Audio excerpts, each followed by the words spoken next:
Lorsqu'on observe ce qui s'est produit pendant la CAN au Maroc, une chose apparaît immédiatement. Ce qui s'est passé n'était ni banal, ni accidentel, ni sans signification, car lorsqu'un pays est attaqué, ce n'est jamais par hasard. Et lorsqu'un royaume est visé, c'est souvent parce qu'il avance. Le Maroc n'est pas une nation qui doute, ce n'est pas un pays qui hésite, ce n'est pas un État qui recule sous la pression. Depuis des siècles, ce royaume avance avec constance, avec patience et surtout avec détermination. Des tempêtes, le Maroc en a connu.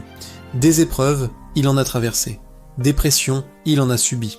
Et pourtant, il est toujours resté fidèle à une seule ligne. Ne jamais céder sur l'essentiel, ne jamais renoncer à sa souveraineté, ne jamais abandonner sa trajectoire. Pour comprendre une partie de ce bashing, il faut regarder au-delà du football, car la CAN n'est pas seulement un tournoi, c'est aussi une scène de visibilité, une vitrine d'influence, un espace de rivalité. Depuis plusieurs années, le Maroc a choisi une voie claire, celle de la présence, celle de l'investissement, celle du partenariat, celle de l'ancrage africain. Le royaume est aujourd'hui présent dans les banques, dans les infrastructures, dans la formation, dans la diplomatie, dans la sécurité et dans le sport. Et cette présence n'est ni improvisée, ni opportuniste, ni fragile.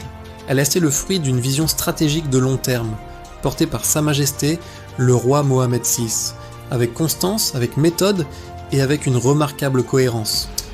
Lorsque le Maroc organise la CAN, il ne cherche pas seulement à accueillir, il affirme une chose très claire, sa place sur le continent est légitime. Son rôle est assumé, sa trajectoire est irréversible. Et dans toute région du monde, lorsqu'un pays consolide son influence, il provoque naturellement de la concurrence, des crispations, des résistances. Mais le Maroc n'a jamais bâti son avenir en fonction des réactions des autres. Il l'a toujours bâti en fonction de ses intérêts, de sa stabilité et de sa vision. Certaines critiques n'avaient donc rien à voir avec les stades, les hôtels ou les supporters. Elles traduisaient surtout une bataille d'image, une rivalité d'influence, une inquiétude face à un royaume qui consolide sa place sans bruit, sans provocation, mais avec une efficacité redoutable.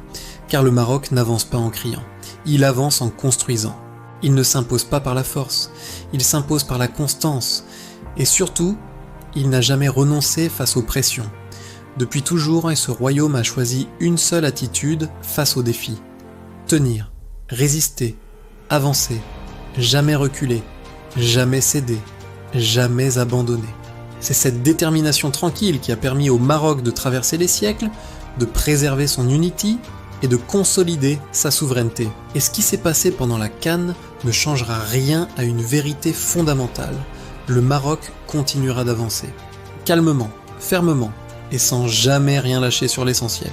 Dans la prochaine vidéo, nous analyserons un deuxième facteur majeur, la jalousie sportive et symbolique née après les succès récents du football marocain. Là encore, beaucoup découvriront que derrière certaines réactions se cachent des réalités bien plus profondes.